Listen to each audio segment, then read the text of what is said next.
औज़ुबिल्लाहिमिनश्शैतानिर्रजीम बिस्मिल्लाहिर्रहमानिर्रहीम अस्सलाम वालेकुम। तो आज हमने हेल्थ असेसमेंट का एक टॉपिक पढ़ना है जिसमें आ जाता है हेल्थ।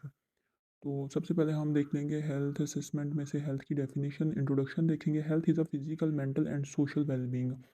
हेल्थ एक physical mental and social wellbeing है किसी भी पर्सन की and as a resource for living a full life. It refers not only the absence of disease. इसमें सिर्फ ये नहीं आता कि एक बीमारी नहीं है but the ability to recover and bounce back from illness. इसमें यह है कि अगर किसी को कोई डिज़ीज़ हो जाती है तो वो उस डिज़ीज़ को रिकवर कैसे कर सकता है या फिर उसमें कितनी एबिलिटी है रिहैबिलिटेट करने की। आगे आ जाती है definition. Health is the state of complete physical mental and social wellbeing and not merely an absence of disease और इन्फर्मिटी। हेल्थ एक ऐसी स्टेट है जिसमें फिजिकल मेंटल और सोशल कंप्लीटली वेलबींग होती है और इसमें सिर्फ यही नहीं आता कि कोई डिजीज़ या इन्फर्मिटी या इनएबिलिटी नहीं है। इसमें यह है कि वो सोशली मेंटली और फिजिकली वेल भी होना चाहिए।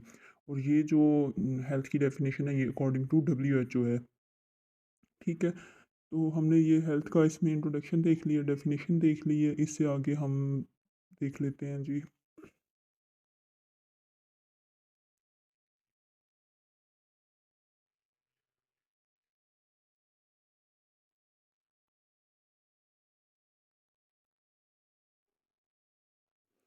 आगे हम पहले हमने हेल्थ देखी, अब हम असेसमेंट देख लेते हैं। तो असेसमेंट में डेफिनेशन इसकी देखते हैं। It is a systematic and continuous.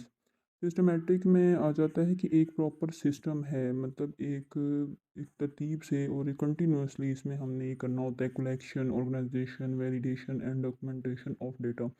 Collection में कोई भी डेटा को कलेक्ट करना है, ऑर्गेनाइजेशन एक प्रॉपरली ऑर्गेनाइज करेंगे, फिर हम थ्रू रिसर्च उस डेटा को वैलिडेट करेंगे कि आया कि ये डेटा ठीक है या गलत है, और अगर ठीक है तो इसमें इसकी वैलिडिटी कितनी है, एंड डॉक्यूमेंटेशन ऑफ डेटा। और उसी डेटा को एक हम रिटन फॉर्म में ले आएंगे, डेटा की डॉक्यूमेंटेशन कर देंगे। आगे है need for health assessment in general nursing practice. General nursing practice में हेल्थ असेसमेंट की ज़रूरत क्यों है? Systematic and continuous collection of client data, क्योंकि डेटा कोई हम क्लाइंट का डेटा सिस्टमेटिकली कंटिन्यूसली कलेक्ट करते हैं। It focus on client response to health problems. Health problems में क्लाइंट का क्या रिस्पॉन्स है, इस चीज़ के लिए हम करते हैं। The nurse careful examine the client's body parts to determine any abnormalities। Body parts को नर्स केयरफुल एग्जामिन करती है कि कोई इसमें abnormality तो नहीं है। It helps to identify client strength, weakness, knowledge, attitude, motivation, support system and coping skills। इससे हमें ये हेल्प मिलती है कि हमने ये देखना है क्लाइंट क्लाइंट वीक है या हेल्दी है, या अगर उसे कोई बीमारी हो जाती है तो वो उसमें कोपिंग स्किल्स कितनी हैं। It is use to compare client's health status with ideal status. ये यूज़ होती है कि किसी भी क्लाइंट को या पेशेंट्स का जो हेल्थ स्टेटस है उसको कंपेयर करते हैं आइडियल स्टेटस से, कि उसका health status ideally health status है या फिर उसे कोई इशू है या वीक है पेशेंट, या कोई उसे डिज़ीज़ हो गई है। तो ये सारी चीज़ें जो है ना, इसके लिए हमें नर्सिंग प्रैक्टिस में हेल्थ असेसमेंट की ज़रूरत पड़ती है।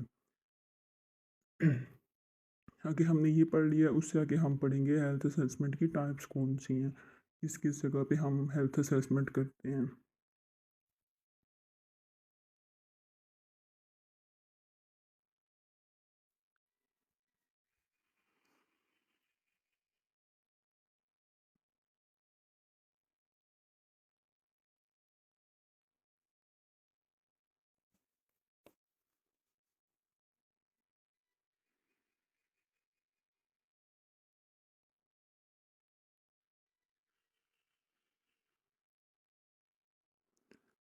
तो इधर आ जाती है टाइप्स ऑफ असेसमेंट। असेसमेंट की टाइप्स कितनी हैं? तो इसमें सबसे पहले हो जाती है इमरजेंसी असेसमेंट, कि कोई इमरजेंसी पेशेंट आया है तो उसको असेस करना है।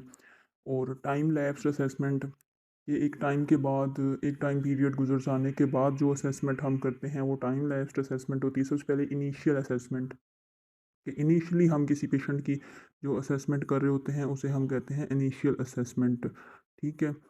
और उससे आगे ये थोड़ी सी है, ये कौन सी है, time life assessment, emergency assessment, initial assessment and problem focused assessment. ये है प्रॉब्लम फोकस्ड असेसमेंट। तो इसमें हम ये देखते हैं कि किसी एक स्पेसिफिक प्रॉब्लम को लेके हमने इस पे फोकस करना होता है। स्पेसिफिक डिजीज़ को लेके हमने इसमें असेसमेंट करनी होती है कि उस डिजीज़ के अकॉर्डिंग क्या साइन एंड सिम्टम्स आ रहे हैं। ठीक है, इस तरह हमने असेसमेंट करना है। Okay, thank you.